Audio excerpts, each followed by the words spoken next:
Church was here. He's having trouble breathing, so he told me to get some rest. And normally P's jumping all over him, but P stayed with me, stuck, as my mother would say, stuck to me like Lepage's glue. And he cried for a little bit. But I want to wish today all you fathers out there, happy Father's Day. Enjoy your children, no matter what age they are. Enjoy your children. My babies have babies of their own now. What a strange feeling that is. But I will always look at them as my babies. So happy Father's Day, Duncan. You are a great dad. And your kids love you so much. I'm going to try to get through this without crying or bawling or a tear or anything. I'm going to put my big girl panties on.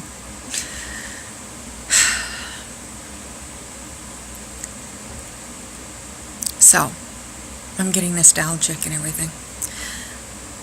And Neil didn't want me to talk or anything like that, and I've got to watch because the humidity was really affecting me and it was hard to breathe. And he saw that. He said, "You hold on, you've got that wedding." I said, "I do."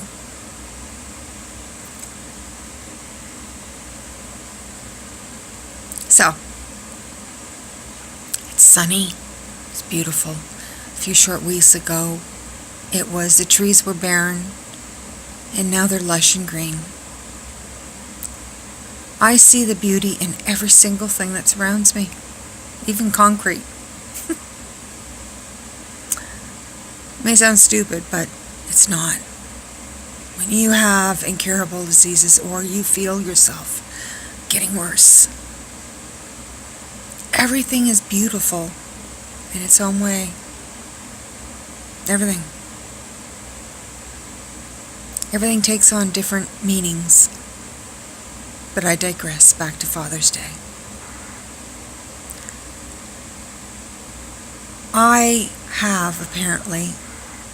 I'm adopted. And I never got to meet my birth father. I didn't really have a want to meet my birth father because I had the best father in the world. To me, he was my dad. He is my dad. In every single sense of the word, he's my dad.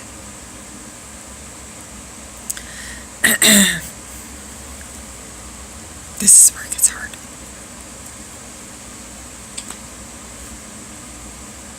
I said I was going to do this. Okay, so, my dad.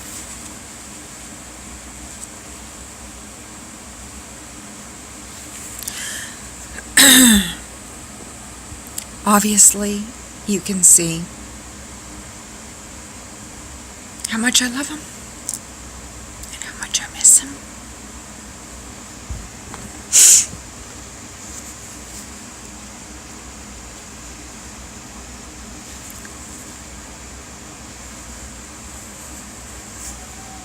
It's okay, Baba.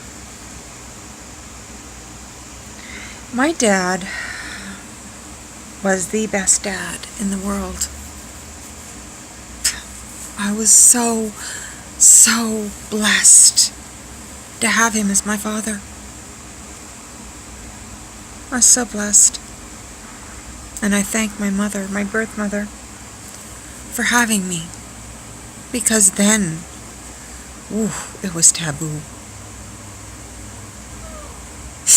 Then it was taboo. So I thank her for having me and giving birth to me, because there was other choices that she could have taken. And I'm thankful she didn't. My life is just as it should be, as it was meant to be. And my daddy was so funny. He was a kooky kook from Cucamonga, as he would call me. But he was one too. I was a chip off the old block.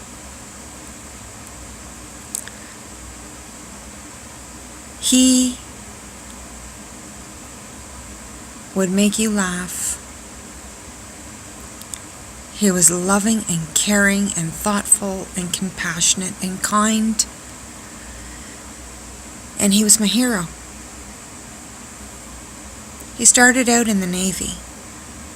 And this should tell you something about him. When he was 16, he joined the Navy. But you couldn't join at 16. So he changed the 6 into an 8. And joined anyways. Nobody checked back then. So he wanted to save people and stand up for his country so much that that's what he did. Out from the Navy, he became a fireman. Why isn't that surprising to me, knowing my father? He was a real-life hero. He would run into burning buildings back then, and they didn't have scuba. They were real smoke eaters. True smoke eaters.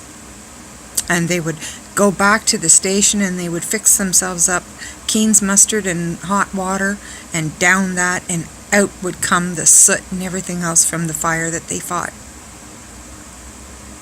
He taught me all of these things. When I grew up, I would hear the stories about the burning buildings he would go in, the people he would save.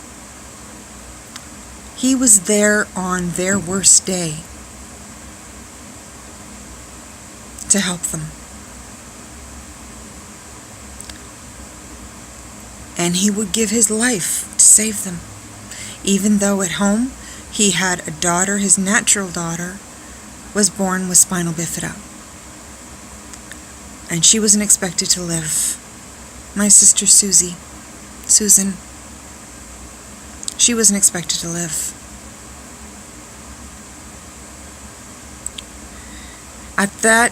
In those day and age, they were just testing out shunts. My sister was among the group of 6 that had shunts put in. I think out of the 6, there was her and another person that survived. She had surgeries for every single day of her life, and she passed when she was 27. She was so much like my dad. We were the 3 musketeers. My father would do everything in his power.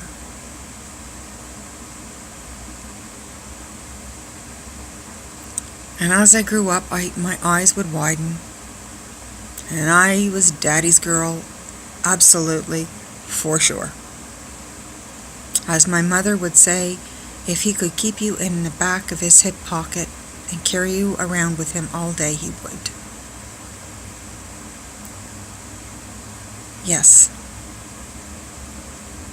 He wouldn't say shit if his mouth was full of it, if there was people present. Women, children. And that was a no-no. My brother found that out one day at the table. You don't swear. You do not swear in the house. You do not swear in front of your mother, your sister. You just, And it was such a mistake. It was just a mistake. And at the table, my dad always sat at the end at the table. We used the big dining room if it was a special occasion. And for this occasion, we were at the dining room table. So my father was always at the end. And my mother was at the end. There was a space where my brother would sit, and then beside my mother, and then I was on the other side beside my dad. So my dad was in arm's reach of my brother. Simple. And my brother came out and said a swear word, and it was so fast. And as quick as lightning, my dad reached out and belted him in the mouth. Oh, slapped him across the mouth, like really slapped him across the mouth. Nothing else needed to be said. But he looked at him, and my brother immediately said, "I'm sorry, Dad." And he said, "You don't need to apologize to me. There's some other people in here you need to apologize to." So he apologized to Mom, and then he apologized to me. And I was sort of snickering under my breath. But that's how serious my father was about manners. In this day and age, I'm so glad actually for a certain reason that my father is not here to see what's happening. There is no manners. There's a lot of ill manners and people calling people really wretched names that would make his head spin. Somebody called me some things on one of the social media sites for being kind, and they, for whatever reason, went off on me. And if he had have seen something like that, he would have went cuckoo crazy. 'Cause you just don't write that stuff. You just don't do that. In his world, you don't do that. He fought for his country and for everything, and you just don't write that stuff.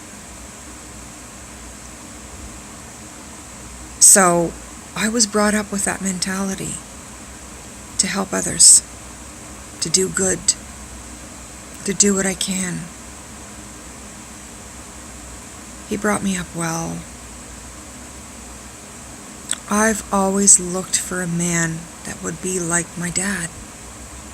Not in that weird sense, but have the moral compass, the values, everything that he espoused. I looked for men like that. I didn't find that. Unfortunately. I thought I had. My first marriage was torn down. I don't really think it had a chance to get out of the blocks.